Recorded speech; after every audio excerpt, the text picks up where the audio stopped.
कैसे हुई वो महत्वपूर्ण नहीं है। 1889 में नागपुर के अंदर एक ऐसे परिवार में जिसमें 2 वक्त की रोटी भी नहीं थी, उस परिवार में एक बालक जन्म लेता है, केशव। पढ़ाई के दौरान ही विभिन्न गतिविधियों से, जिसको कहते हैं ना, पूत के पांव पालने में ही दिख जाते हैं। राष्ट्रभक्ति से सरोबार उनका बचपन रहा। फिर 1910 में उन्होंने कॉलेज के अंदर, नेशनल कॉलेज कलकत्ता के अंदर, उन्होंने अपनी पढ़ाई डॉक्टरी की शुरू की। अनुशीलन समिति से जुड़ गए।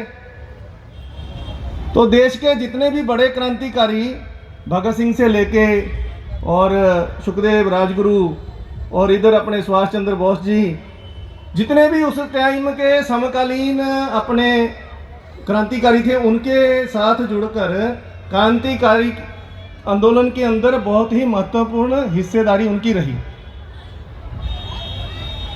उसके बाद कांग्रेस से जुड़ना हुआ, राजनीतिक क्षेत्र में भी काम किया और इस लेवल तक गए कि 1920 का जो कांग्रेस का अधिवेशन हुआ, उसका जितनी व्यवस्था थी अध्यक्षता के नाते डॉक्टर साहब ने संभाली।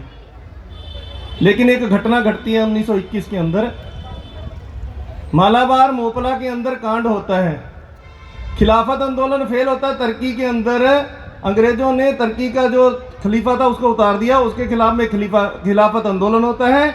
उसको संरक्षण महात्मा गांधी देते हैं। लेकिन उसकी परिणति जब वो फेल होता है, परिणति मालाबार के अंदर उस हत्याकांड के रूप में, हिंदुओं के हत्याकांड के रूप में होता है, जिससे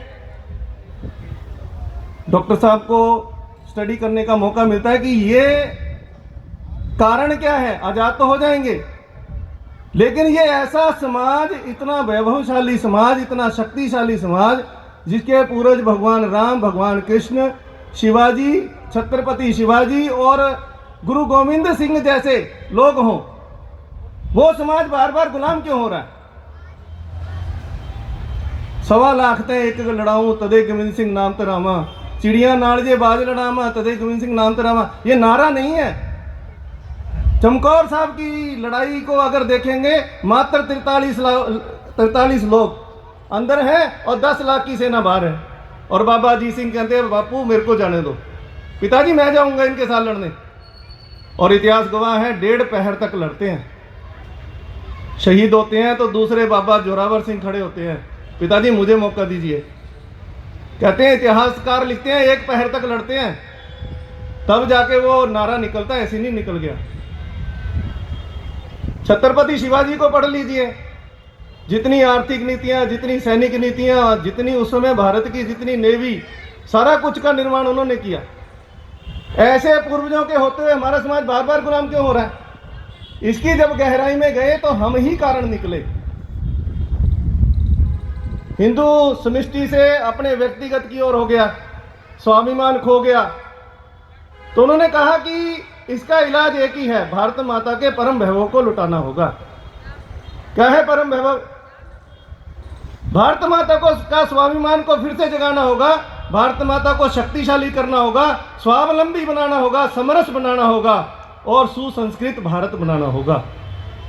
उसके लिए ऐसे समाज को खड़ा करना पड़ेगा।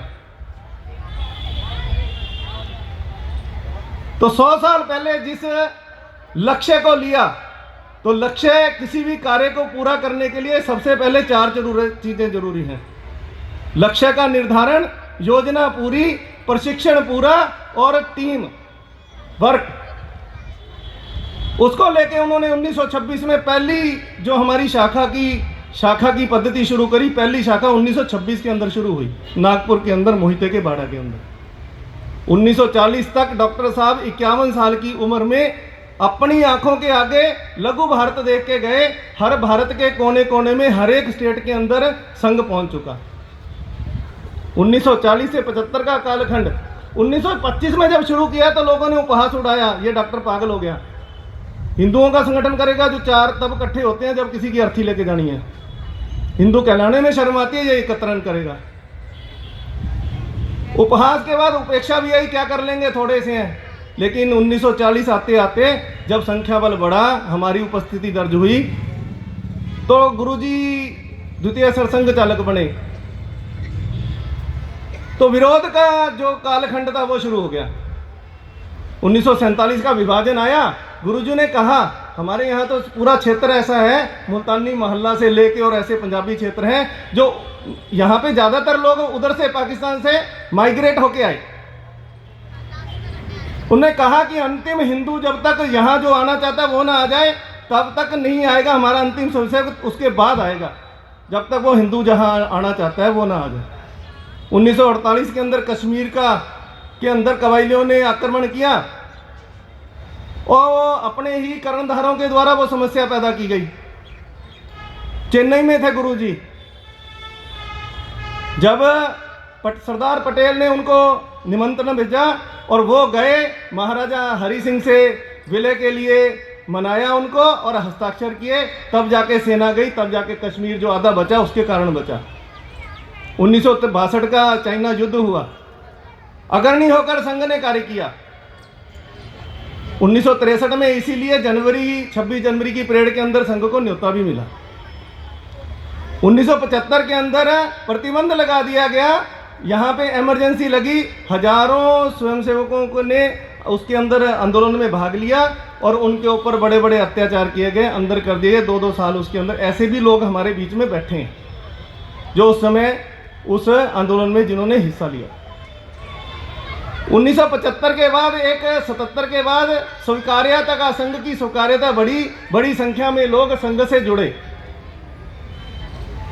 अन्य संगठन खड़े हुए, जरूरत पड़ी धार्मिक उसके अंदर खड़ा करने के तो विश्व हिंदू परिषद, राजनीतिक क्षेत्र में भारतीय जनसंघ, इसी तरह मजदूरों के क्षेत्र में भारतीय मजदूर संघ। तो इस तरह विभिन्न जो हमारे थे संगठन वो खड़े होने शुरू हुए और वो उन 2000 के बाद हमारे से अपेक्षा करने लगा समाज, क्योंकि राम जन्मभूमि में हमने अपनी उपस्थिति दर्ज करा दी, समाज ने मिलकर काम करना शुरू कर दिया।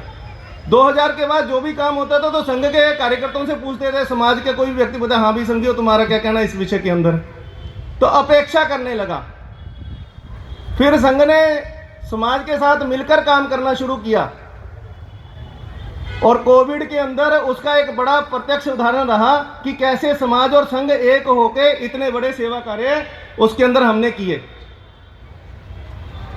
अब जो कालखंड चल रहा है ये संघ से अपेक्षा का नहीं, अब समाज के आचरण का कालखंड है। अब विश्व हमारी तरफ देख रहा है। वो भारत के प्रधानमंत्री में मोदी जी को नहीं देखता, वो आरएसएस को या वो हिंदू समाज को देख रहा है।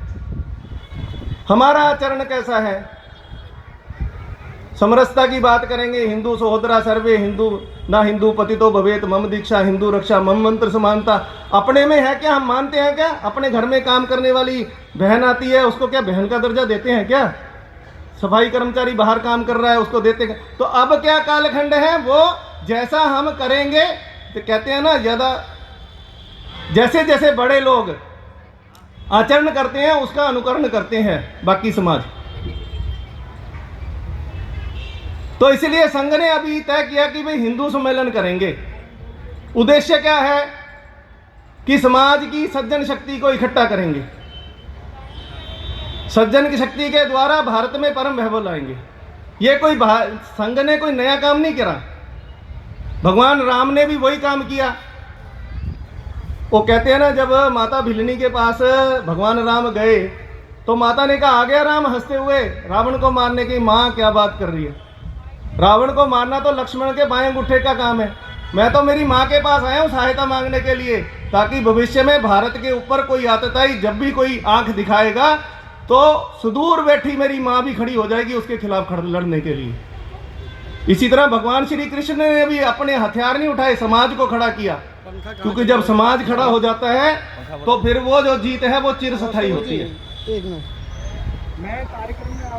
तो इसलिए संघ ने कोई भी नया काम नहीं करा, जो पूर्वजों ने किया उसी को खड़ा करने का, हमारी परंपरा को खड़ा करने का प्रयास हम लोग कर रहे हैं।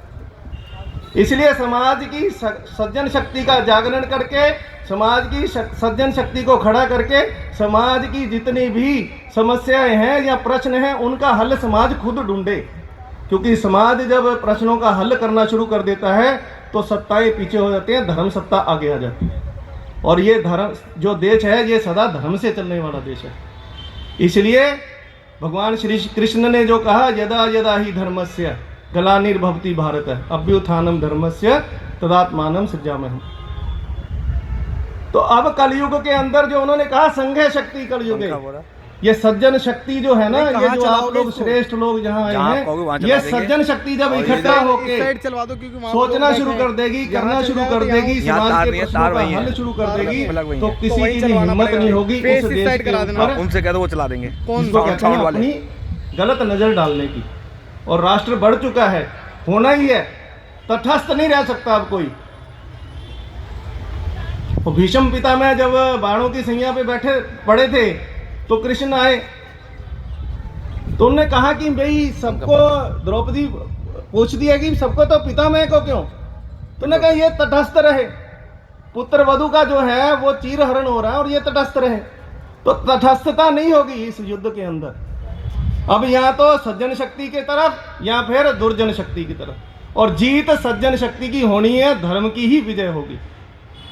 इन्हीं शब्दों के साथ मैं अपनी वाणी को विराम देता हूं।